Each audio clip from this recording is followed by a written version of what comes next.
देखिए टॉपिक चला हमारा फोटोशॉप में टूल्स के बारे में। अब आपके नेक्स्ट टूल में दिया गया है रेक्टेंगल टूल। ये रेक्टेंगल टूल क्या है? आपका एक प्रकार का शेप है। क्या है? शेप है, वो भी रेडीमेड शेप है। किस तरह का शेप है? रेडीमेड शेप है, यानी बना बनाया हुआ शेप है। यदि कोई भी डायग्राम या कोई भी अगर डिजाइनिंग आप बना रहे हो, अगर उस डिजाइनिंग में हमें रेक्टेंगल बनाने की आवश्यकता हुई तो आप सीधे फोटोशॉप के रेक्टेंगल टूल का यूज करके आप अपने पेज पे क्या कर सकते हो? रेक्टेंगल शेप बना सकते हो। लेकिन एक चीज का इसमें हमेशा याद रखना होगा, कल याद होगा तो कल पेन टूल का यूज हमने बताया था कि पिक्चर को हम लोग सिलेक्शन करने का काम करते हैं इस पेन टूल से। तो याद होगा तो हमने उसमें एक ऑप्शन ये भी बताया था कि जब पेन टूल का यूज करोगे सिलेक्शन करने के लिए तो इसके ऑप्शन बार में देखोगे तो दो ठो ऑप्शन देता है। एक पेन टूल के आकृति का देता है जिसको हम लोग बोलते हैं पाथ। क्या बोलते हैं हम लोग? पाथ। और एक रेक्टेंगल शेप का दिया रहता है। दो ऑप्शन आपको उसके ऑप्शन बार में मिलेंगे। ठीक है, तो ध्यान देने वाली बात यह है कि जब पेन टूल का यूज करोगे तो पाथ को सिलेक्शन किए रहोगे। ठीक है, और जब कोई भी रेक्टेंगल या इसमें से कोई भी शेप बनाओगे तो याद रख लेना, ये शेप पे क्लिक कर लेना होगा, सिलेक्शन करना होगा। अब कारण क्या है कि पेन टूल कर रहे हैं तो इसको सिलेक्शन कर रहे हैं, शेप कोई भी बना रहे हैं तो इसको सिलेक्शन कर रहे हैं। तो कारण यह है कि अगर इस कोई भी रेक्टेंगल शेप लेते हो और रेक्टेंगल शेप में यदि पाथ सिलेक्शन रहता है तो कोई भी रेक्टेंगल बनाओगे तो रेक्टेंगल तो बन जाएगा, रेक्टेंगल बन जाएगा। लेकिन इसमें कोई भी एडिटिंग यानी कोई भी कलर अगर भरना चाहोगे, कलर इस शेप में नहीं भरेगा। तो याद रखना, जब भी अगर कोई भी शेप लेना हो, इसमें से कोई भी शेप लेने के बाद इस रेक्टेंगल वाले शेप पे क्या कर देना? क्लिक कर देना, सेलेक्ट कर लेना। उसके बाद यदि कोई भी ड्रैग करते हो शेप तो इसमें चाहोगे तो आप एडिटिंग कर सकते हो, कलर वलर जो भी भरना होगा भर सकते हो। क्योंकि जैसे ही इसको रेक्टेंगल के ड्रैग करोगे उसके ऑप्शन बार में कलर बॉक्स हाईलाइट हो जाएगा। तो याद यही रखना है कि पेन टूल का यूज करेंगे तो पाथ को सिलेक्शन किए रहेंगे और जब शेप कोई भी बनाएंगे तो ये शेप रेक्टेंगल पे सिलेक्शन किए रहेंगे। तो कह रहा है कि this tool use to draw the rectangle on the page, या अपने नए पेज पर भी रेक्टेंगल ड्रैग कर सकते हो और नहीं तो किसी इमेज के ऊपर भी ड्रैग कर सकते हो। या तो किसी भी इमेज के ऊपर और नहीं तो किसी भी पेज के ऊपर हम लोग रेक्टेंगल शेप ड्रैग कर सकते हैं। Click the tool, drag the mouse cursor on the image diagonally to draw a rectangle is drawn। तो बस सीधे चले जाइए, रेक्टेंगल टूल को लीजिए और रेक्टेंगल धर के क्या करिए? खींच दीजिए। और इसी के फ्लाई आउट में आपको दिया है क्या चीज, राउंडेड रेक्टेंगल। यानी अगर आपको जरूरत है कि राउंडेड रेक्टेंगल बनाए जिसका कॉर्नर भाग क्या होता है, मुड़ा हुआ रहता है, ये इसको बोलते हैं हम लोग राउंडेड रेक्टेंगल। अगर आपको क्या चाहिए, इलिप्स चाहिए, सर्कल चाहिए, तो इलिप्स ड्रा करिए। कोई पॉलीगॉन बनाना है, अष्टभुज बनाना है, तो इसको ले लीजिए। कोई लाइनिंग खींचना है तो लाइन खींच लीजिए। और यदि अलग अलग प्रकार का कोई शेप लेना चाहते हैं, जैसे फ्लावर का शेप, एनिमल का शेप, बर्ड का शेप, इस तरह का कोई शेप अगर लेना चाहते हैं तो उसके लिए आपको यूज करना होगा कस्टम शेप का। किसी भी तरह का इमेज कोई भी लेना हो शेप, वो पिक्चर कलर में नहीं दिया रहेगा, शेप ब्लैक एंड व्हाइट के रूप में दिया रहेगा। किसी बर्ड का, किसी एनिमल का, ठीक है, किताब के नोट्स का, डायरी का, कलम का। अगर इस टाइप का कोई भी शेप चाहिए तो देखो कुछ तो ऐड रहता है और कुछ को अपने से क्या करना होता है, इसमें ऐड करना पड़ता है। जब ऐड कर दोगे तो इसके कस्टम शेप में वो शेप सारा क्या होगा, आके ऐड हो जाएगा।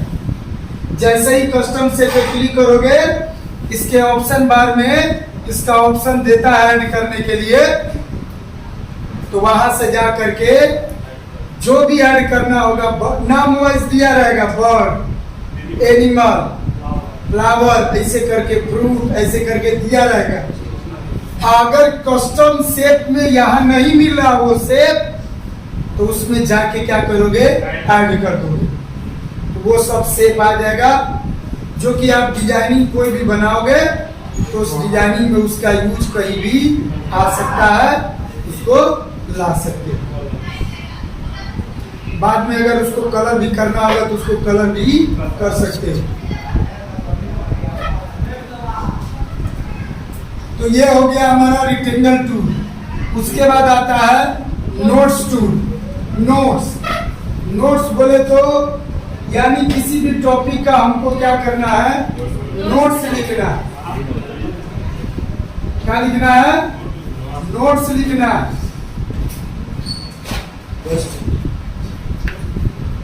तो यदि किसी भी इमेज पर या किसी भी पेज पर किसी भी टाइप का नोट्स लिखना, कुछ नोट में देना चाहते हैं, जैसे मान लो कोई इमेज दिया है, अब इस इमेज के बारे में कुछ नोट्स लिखना चाहते हैं, तो सीधे क्या करिए, नोट्स टूल को ले लीजिए और पेज के साइड पे क्लिक कर दीजिए।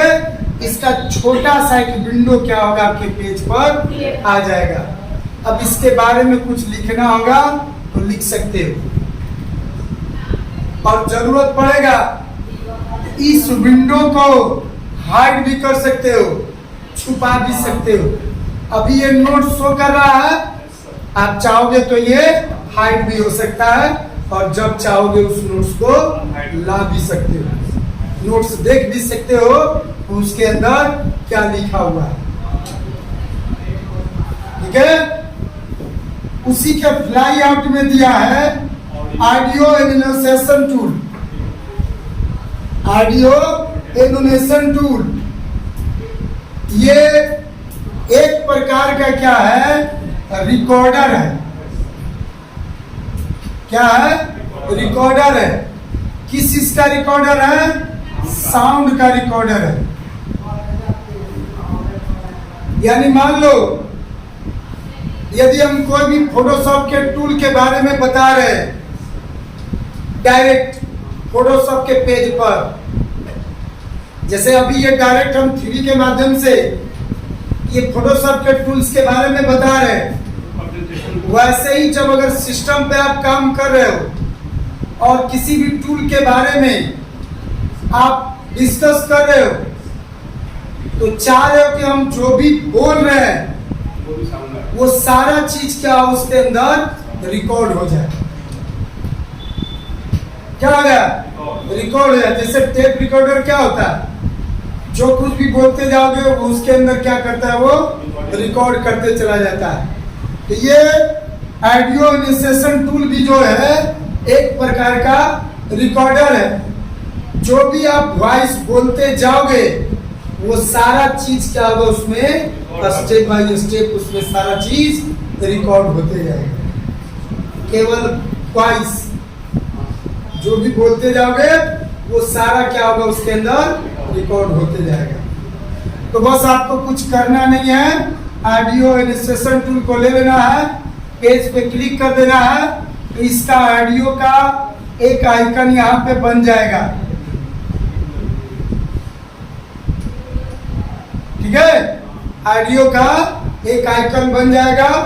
वहां से रिकॉर्डर को ऑन कर दोगे। जब ऑन कर दोगे उसके बाद जो भी बोलते जाओगे वो सारा उसके अंदर क्या होगा, रिकॉर्ड होते जाएगा। और दोबारा अगर उस रिकॉर्डर को सुनना होगा तो उसमें जाके प्ले कर दोगे तो आप सारे रिकॉर्ड के वॉइस को सुन सकते हो। तो ये काम होता है रिकॉर्डर का। जो भी आप फोटोशॉप के इमेज के बारे में आप बताना चाह रहे हो वो सारा उसके अंदर क्या होगा, रिकॉर्ड होते जाएगा। क्लियर है? ये लमसम आपको लैपटॉप सिस्टम में जब आप करोगे तो वो सारा रिकॉर्ड होते जाएगा। डेस्कटॉप में रिकॉर्डिंग चाहिए, रिकॉर्डर चाहिए, लैपटॉप में हो जाएगा। ठीक है, उसके बाद आता है क्या चीज, आई ड्रॉपर टूल। ये पहले भी पढ़ चुके हैं आई ड्रॉपर टूल। इसमें आई ड्रॉपर टूल का पर्पस बहुत सारे चीजों में किया जाता है, बहुत सारे पर्पस में यूज किया जाता है। ऐसे तो ये आई ड्रॉपर टूल कलर को चुराने का काम करता है, लेकिन ये बहुत सारे पर्पसों में यूज होता है। ये सिर्फ कलर को ही नहीं चुराता है, ये कलर को बैलेंस करने का भी काम करता है। अगर मान लो कोई भी किसी भी तरह का मार्कशीट है, किसी भी तरह का मार्कशीट है या आधार कार्ड है या कोई भी आई कार्ड है, मान लो ये सब पहले से कलर दिया हुआ है। जाहिर सी बात है कि कोई भी चीज होगा तो कलरफुल होगा। तो मान के चलो ये पूरा बैकग्राउंड इसका ग्रीन है। क्या है? इसका बैकग्राउंड ग्रीन है। ठीक है, और इसमें कोई भी नाम लिखा हुआ है। नाम मान के चलो राजू कुमार लिखा हुआ है। हम चाह रहे हैं कि राजू को इरेज करके, राजू को इरेज करके हम इसके जगह पे कोई दूसरा नाम टाइप कर दे, जो भी नाम। तो मान लो अगर पिछले क्लास में इरेजर टूल पढ़े हो, क्या पढ़े हो? Eraser tool. तो जब इरेजर टूल का यूज करोगे और इस नाम को जब इरेज करोगे तो जैसे जैसे इरेज करते जाओगे इसका बैकग्राउंड क्या होगा, व्हाइट हो जाएगा। क्या होगा? व्हाइट हो जाएगा। लेकिन हम चाह रहे हैं कि जो इसका बैकग्राउंड है वही कलर है, बस नाम क्या हो, इरेज हो जाए। तो क्या करो, आई ड्रॉपर टूल को ले लो। ठीक है, और एक बार इधर कलर भाग पे क्या करो, क्लिक कर दो। तो जैसे ही कलर पे क्लिक करोगे तुम्हारा कलर क्या होगा, बैकग्राउंड कलर में जाके सेट हो जाएगा। अरे टूल बॉक्स के नीचे कलर नहीं दिया रहता है, एक बैकग्राउंड कलर और एक फोरग्राउंड कलर। तो अगर आई ड्रॉपर टूल को लेकर के इस कलर पे भाग पे क्लिक कर दोगे तो बैकग्राउंड कलर यहाँ ये जो दिया है वो यहाँ भी हो जाएगा। और जब यहाँ हो जाएगा तो इरेजर टूल ले लो, तो जैसे जैसे नाम को मिटाओगे तो ग्रीन कलर भी क्या होगा, चढ़ते जाएगा। अरे इरेजर टूल में भी हमने बताया था, उसमें इरेजर टूल का दो यूज कर सकते हो, दो फायदे के लिए। एक, पहले से कलर सेट कर लो कि कौन सा भाग चाहिए, वो इरेज करते जाते थे और कलर उसके ऊपर चढ़ते जाता था। तो सेम वही चीज है, हम ये बैकग्राउंड, इस पिक्चर का बैकग्राउंड कलर लेना चाहते हैं जो है, तो वो ले लो और उसके बाद इरेजर टूल को ले लो, इरेज करो, नाम इरेज होगा और बैकग्राउंड कलर भी उसके ऊपर चढ़ते जाएगा। तो सेम वही रह जाएगा बैकग्राउंड कलर। तो इसका बहुत सारे पर्पस में यूज किया जाता है। अब अगर मान लो तुमको जो कलर चाहिए वो कलर तुमको नहीं मिला है, वो कलर किसी पिक्चर में मिल रहा है, तो आईड्रॉपर टूल लेके उस पिक्चर के भाग पे क्लिक कर दो, वो कलर तुम्हारे कलर बॉक्स में जाके ऐड हो जाएगा। उसके बाद जो यूज करना होगा यूज कर सकते हो। आई बात समझ में? तो ये बहुत सारे पर्पस में आईड्रॉपर टूल का यूज किया जाता है। और इसी के फ्लाई आउट में दिया है क्या चीज, कलर सैंपल टूल। ये देखो कलर सैंपल टूल क्या होता है। मान लीजिए कोई भी हमने इमेज लिया है, कोई भी इमेज हमने लिया, तो जाहिर सी बात है कि कोई भी इमेज जो होता है वो कलरफुल या कोई भी कलर दिया रहता है। तो इसमें जो भी कलर होता है वो बहुत सारे कलरों को मिक्स करके कलर बनाया जाता है। बहुत सारे कलरों को मिक्स करके एक कलर बनता है। तो इस इमेज में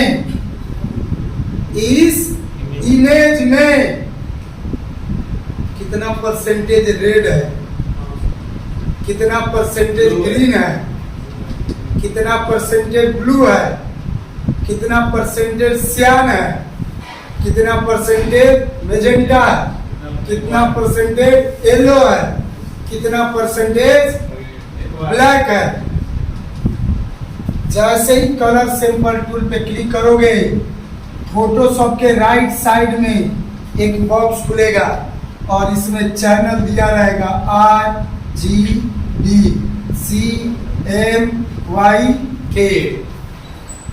जैसे जैसे माउस के कर्सर को पिक्चर के ऊपर घुमाते जाओगे, इसमें कलर का परसेंटेज कितना है उस सब कलर बैलेंस क्या होगा इसके बॉक्स में शो करेगा। माउस थोड़ा सा भी घुमा दो, कलर बैलेंस क्या होगा, चेंज हो जाएगा। तो कितना कलर कॉम्बिनेशन करके इसमें बना हुआ है, जैसे जैसे पिक्चर के ऊपर घुमाते जाओगे कहीं भी, वो कलर बैलेंस का अमाउंट परसेंटेज यहाँ पे क्या होगा, शो करेगा कि कलर बैलेंस आपका कितना है। ठीक है। उसके बाद आता है क्या चीज, मेजर टूल। मेजर टूल का यूज होता है, मेजर का मतलब ही होता है मापना। तो मान लो यदि कोई भी इमेज हमने स्कैन किया, स्कैनर द्वारा क्या किया, स्कैन किया एक्सटर्नल स्टोरेज डिवाइस से, या मान लो कोई भी इमेज हमने खींचा, डिजिटल कैमरा से खींचा या मोबाइल से खींचा, खींचते वक्त इमेज क्या हो गया, टेढ़ा आ गया। स्कैन करते वक्त इमेज क्या हो गया, टेढ़ा आ गया। तो मान लो हमने स्कैन कर लिया, जो कि इमेज क्या हो गया, मेरा टेढ़ा आ गया।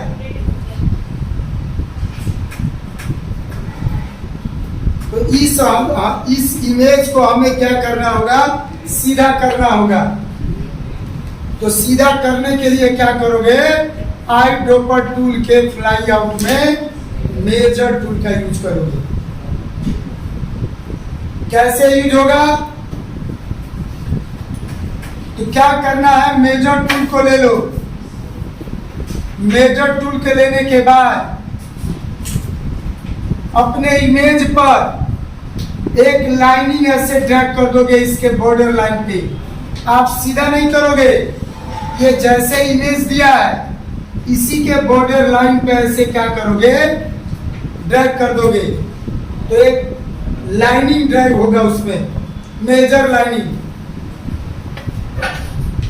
आप सीधा नहीं ड्रैग करोगे, जैसे इमेज दिया है उसी तरह से इमेज को क्या, लाइन को क्या करोगे, ड्रैग कर दोगे। इसके बाद आपको जाना है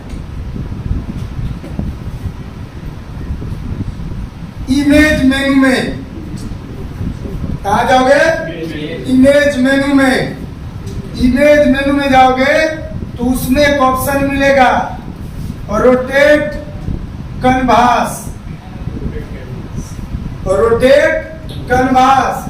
और जब रोटेट कैनवास पे क्लिक करोगे तो इसके अंदर एक ऑप्शन मिलेगा आर्बिट्री। आपको पहला काम ये करना है कि मेजर टूल से ड्रैग कर लेना है लाइन, उसके बाद जाना है इमेज मेनू में, उसमें मिलेगा रोटेट कैनवास, और रोटेट कैनवास के अंदर मिलेगा आर्बिट्री। जैसे ही आर्बिट्री पे क्लिक करोगे एक बॉक्स खुलेगा, उसमें आपको सीसीडब्ल्यू करके दिया रहेगा, anti clockwise, clockwise, counter clockwise होता है ना, उसमें दिया रहेगा। बस सीधे क्या कर देना, ओके कर देना। आर्बिट्री में जाके क्लिक करोगे बॉक्स खुलेगा, सीधे क्या कर देना, उसमें ओके कर देना। तो होता क्या है, इमेज सीधा नहीं होता है, इमेज सीधा नहीं होगा, पेज टेढ़ा होगा, और जब पेज टेढ़ा होगा तो आपका इमेज क्या होगा, सीधा हो जाएगा। नहीं समझे? उसका भी सेटिंग करना होगा कितना टेढ़ा होगा? नहीं, कुछ नहीं करना है उसमें, एंटी क्लॉकवाइज और काउंटर क्लॉकवाइज दिया रहता है दो, उसमें कुछ करना नहीं है, सीधे ओके कर देना है बस। समझ में आई बात? सीधे ओके कर दोगे तो याद रखना इमेज आपका सीधा नहीं होता है, इसका पेज क्या होगा, टेढ़ा होगा, और जब पेज टेढ़ा होगा तो इमेज क्या होगा, मेरा सीधा हो जाएगा। समझ में आई बात? तो इसलिए यूज किया जाता है।